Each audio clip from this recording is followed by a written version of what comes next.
ముందుగా సనాతన ధర్మ కుటుంబీకులందరూ కూడా శుభాభివందనాలు. ఈ రోజు నేను మీతో చర్చించాలనుకున్న ఆలయం గట్టుపల్లి ఆంజనేయ స్వామి వారి ఆలయ విశేషాలు ఈ రోజు మనం తెలుసుకుందాం.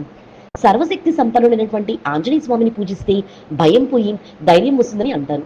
కానీ స్వయంభూగా వెలిసినటువంటి ఈ వీరాంజనేయ స్వామిని పూజిస్తే ధైర్యంతో పాటు కోరిన కోరికలు కూడా నెరవేరి మనకి సర్వశుభాలు చేకూరుతాయని భక్తుల యొక్క విశ్వాసం. ముడుపు కట్టి మండలం రోజుల పాటు భక్తితో పూజిస్తే ఏ కోరికైనా నెరవేరుస్తాడు ఈ గట్టుపల్లి ఆంజనేయ స్వామి. వందల సంవత్సరాల చరిత్ర కలిగినటువంటి ఈ ఆలయాన్ని గోల్కొండ నవాబులు అభివృద్ధి చేయడం అత్యంత విశేషం. ఆ క్షేత్రమే తెలంగాణ రంగారెడ్డి జిల్లా మహేశ్వరం మండలంలోని గట్టుపల్లి తాండాలో ఉన్నది. ఈ ఆలయానికి దగ్గరగా ఉన్నటువంటి జహంగీర్ పీర్ దర్గాకు వెళ్లే వారెవరైనా ముందుగా స్వామివారిని దర్శించుకోవడం ఒక సాంప్రదాయంగా పాటిస్తారు. ఈ స్వామికి రోడ్డు ప్రమాదాలు జరగకుండా కాపాడే శక్తి ఉందని భక్తుల యొక్క విశ్వాసం.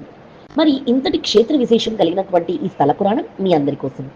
వందల సంవత్సరాల క్రితం అడవిగా ఉన్నటువంటి ఈ ప్రాంతానికి కొందరు ఏదో పని మీద వచ్చి హనుమంతుడి రూపంలో కనిపించిన ఓ రాయిని చూసి తమ ఊరికి తీసుకెళ్లి అనుకుని బండిలో ఎక్కించారంట. అయితే ప్రస్తుతం దేవాలయం ఉన్న ప్రాంతానికి వచ్చేసరికి ఆ బండి ముందుకు వెళ్ళలేదు. ఏనుగులకు తాళ్లు కట్టి లాగించినా బండి కదలలేదు. ఆ ప్రాంతానికి అప్పుడు మంత్రులుగా ఉన్నటువంటి అక్కన్న మాదనలకు విషయం తెలిసి అక్కడికి వచ్చి తమ సిబ్బంది సాయంతో ప్రయత్నించినా కూడా విగ్రహాన్ని కదలించలేకపోవడంతో వదిలేశారు.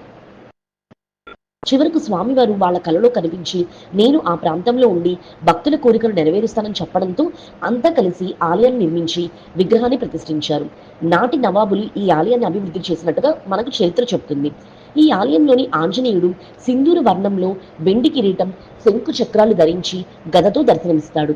ఈ ప్రాంగణంలోని సీత, రామ, విశ్వేశ్వరుడి ఆలయాలు కూడా కలవు.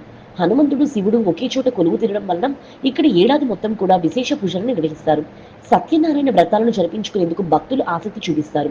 ప్రధానంగా శివరాత్రి సమయంలో జాతర, హనుమత్ జయంతి చేసే లక్ష నాగవల్లి పూజ, శ్రీరామనవమి సమయంలో జరిపే కళ్యాణోత్సవాలు చూసేందుకు భక్తులకు రెండు కళ్ళు సరిపోవు. ఆలయానికి వచ్చే భక్తులు మొదట ఇక్కడున్న బావిలో స్నానం చేసి తడి బట్టలతో స్వామివారి ఆలయం చుట్టూ ప్రదక్షిణం చేసి మొదట ఇక్కడున్న స్వామివారిని దర్శించుకొని కొబ్బరికాయలు కొట్టడాన్ని ఒక సాంప్రదాయంగా భావిస్తారు. భూత ప్రేత పిశాచాల భయాలు ఉన్నవారు మండల రోజులు ఈ ప్రాంగణంలో నిత్య ప్రదక్షిణ చేస్తూ స్వామిని పూజిస్తే అత్యంత శుభ ఫలితం కలుగుతుందని భక్తుల విశ్వాసం. ఈ ఆలయ ప్రాంగణంలో ఉన్నటువంటి మర్రి చెట్టుకు ముడుపు కట్టి మనసులో ఏదైనా కోరికను అనుకుని మండల రోజులు శ్రద్ధగా పూజిస్తే అది నెరవేరుతుందని చెప్తారు.